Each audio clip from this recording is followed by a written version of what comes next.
And moving on now, Senator Capito spoke to reporters about her thoughts on the Department of Government Efficiency and how a potential closure of the Department of Education could impact West Virginia.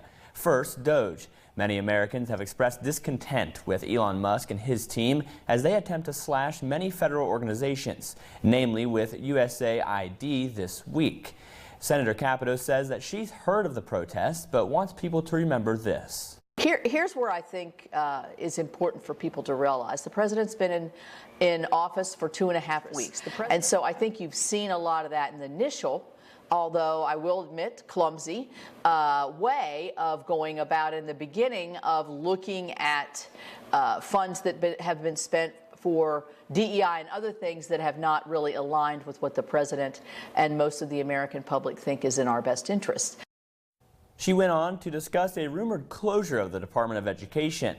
West Virginia gets about 1/5 of its education funding from that federal department, but the senator noted that all the details on this closure aren't yet clear. While he may talk about folding the Department of Education, he's not talking about folding the funding that whether it's for IDEA, which is disabilities, or whether it's Pell. I had a student here yesterday who was worried about his Pell grant. That is not on the table. And so I think we have to see what the president says in his following through on a promise he made. I think it's a bit more complicated than what he's making it sound like. Capito also said that she is concerned if the Trump administration attempts to claw back funds that have been set aside for a particular purpose from the legislative branch.